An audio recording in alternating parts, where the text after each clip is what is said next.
not met. The college has wasted its time, college has wasted cumulatively all of your time, and I successfully have wasted my time. So when it comes to startup investing, what's one of the most important parameter the investor is going to look at? If it is not presentation. Confidence. You know Elon Musk, if you have closely followed, I'm sorry I keep coming back to this guy. If you have closely watched his videos, his interviews, he's not a great orator. He does not speak and talk like how Mr. Jeff Bezos does, or how one of the best marketing minds we ever had, Steve Jobs, talks. You're sold with the product when Mr. Jobs presented it on the stage. Go back, watch on YouTube. This is something you can watch on YouTube. Go back and watch his presentations which are recorded, and you'll see how the product, how the value comes forward. Every presentation of Steve Jobs is about that. He's just selling you the value. He says a million songs in your pocket. That's the value. That's the value of iPod. So we have seen it. I mean, these videos are 2005, 2007, 2009, and I do not know why we want new theories to come.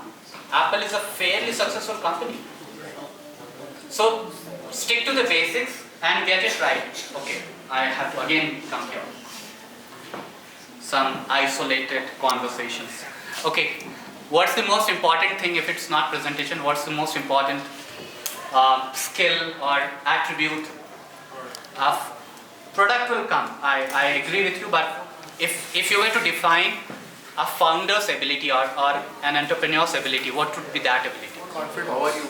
Confidence? Sorry? Uniqueness? No, absolutely no. I'm unique only by the fact that I have 6 fingers. Nothing else unique about me. Product uniqueness, you should concentrate on 1 or 2 differentiators, nothing beyond that. But that's not the most important thing. What Ola did differently? Uber was there. What Flipkart did differently? 1 or 2 differentiators, nothing beyond that. Fairly successful companies. Arguably whether they are making money or not commenting on that. Okay, what else? How are you selling your idea? How are you making No. it feel like? No. See, please don't misunderstand when I say no to this. These are the required attributes. But this is not what I'm looking for or what I'll tell you guys. You will see that how that is more important than everything else. Why will he use the product? Convincing ability. Convincing ability. You have to be a good orator most times to convince. Otherwise you have to show the numbers. I still take that, but may not be the one I'm looking for yet. Okay, let me tell you. Passion? No. Passion, again, these are foundational parameters. Please don't mistake, I'm overemphasizing on this fact because it's so important. Please don't mistake it for the fact that these are not important. I'll tell you the most important thing is the ability to pivot. When you start with an idea and where you end will not be the same. In most cases, it's not going to be the same. Your broad vision might be the same. How you execute it is not going to be the same. The ability to pivot.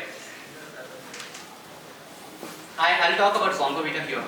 When we started, we wrote our first line of code last year in the month of August. That was officially when we wrote our first line of code. Our app was there in the Play Store or ready for Play Store by the month of March this year. We got our first paying customer in the month of April. And by now we have a few paying customers. A lot of pilots are happening. When we initially did our product, we said that we'll target only medium and small scale industries. I have very close association with them at working level in my past experience. And our second customer was the largest customer in the segment I'm talking about. In the segment, it was the largest company we went and pitched. This was different from what we initially thought. So the ability to pivot is very, very important. You all know mercury in the periodic table, liquid metal. It is dense, probably the highest density material, if I get my chemistry right. What's unique about mercury? You put it like any other liquid. You put it in a particular container or a stuff. It will take its shape. I'm not saying as entrepreneurs you have to be that flexible, but something near to that. And this container comes from the market. If you're not creating something which the market is going to buy, don't create it. If you cannot sell, or if there are no buyers of what you are creating, please do not create it. The fundamental to business, if you are seeing, you go to a restaurant, right? You go to a restaurant. You can do the mathematics there whether the restaurant is making money or not. Look at the menu. Do an imaginary calculation how much per person would cost. Look at the seating capacity. Look at where it is placed. Look at the crowd it is able to pull. Do a hypothetical calculation. You will know the restaurant is making money or not. It is there largely. This is what should happen with your product as well. You should know who will buy and for how much the person is going to buy.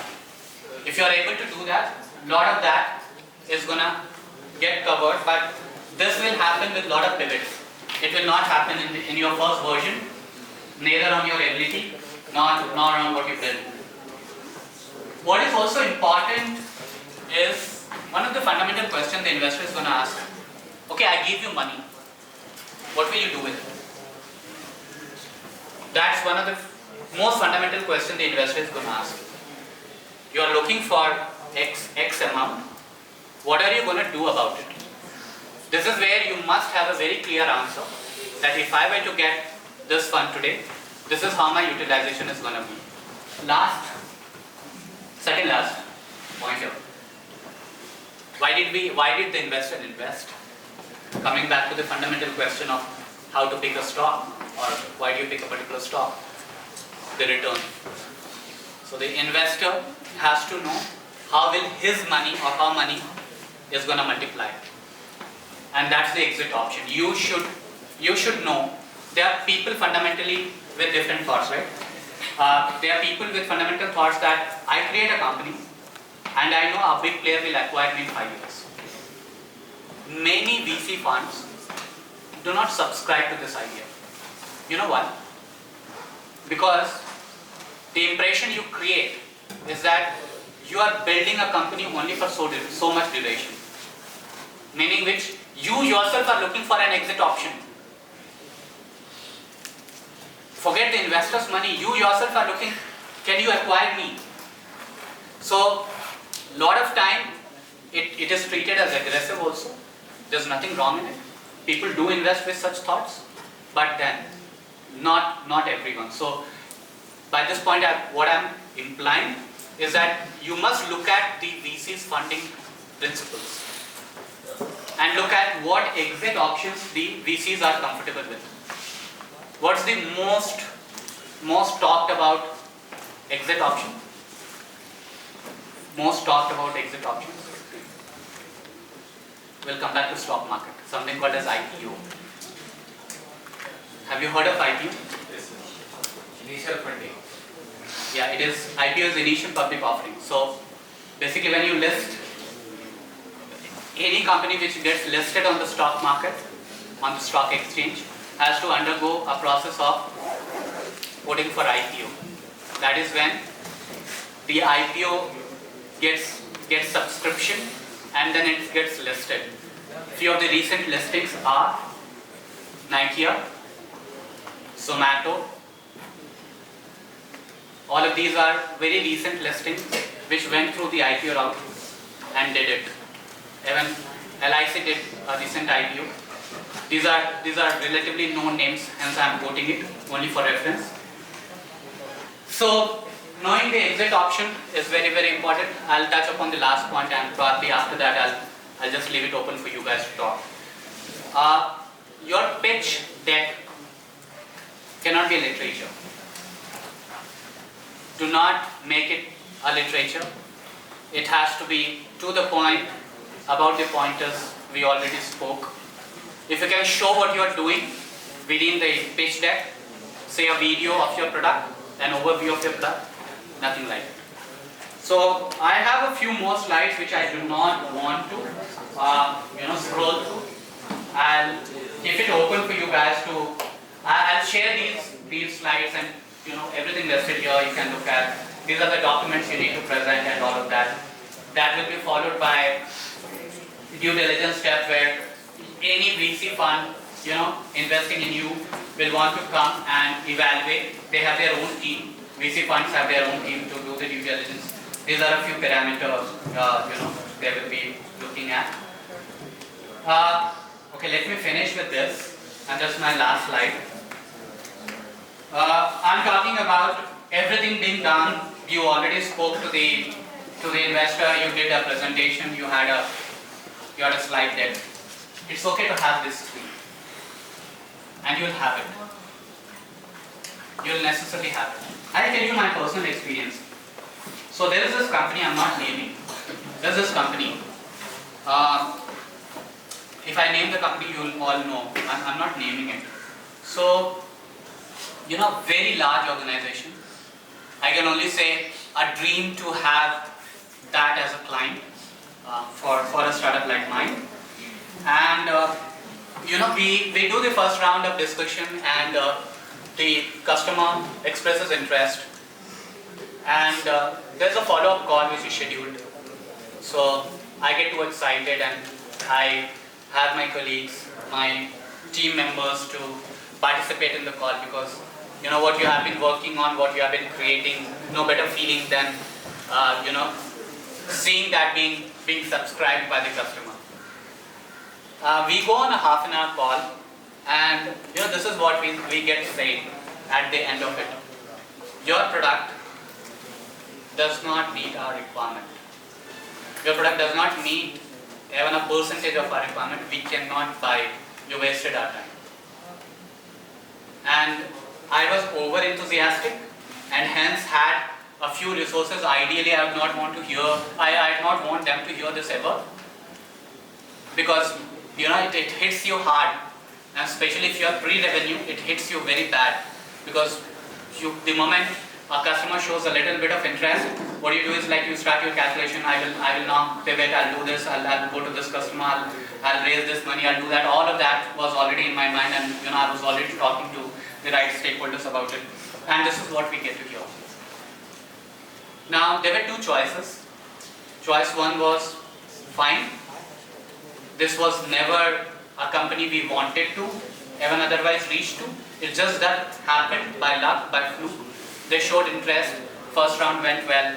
Second round, okay, fine. We did our best and take it on. This is what we did. We spoke to the customer on the same call and said, can you tell us 3 things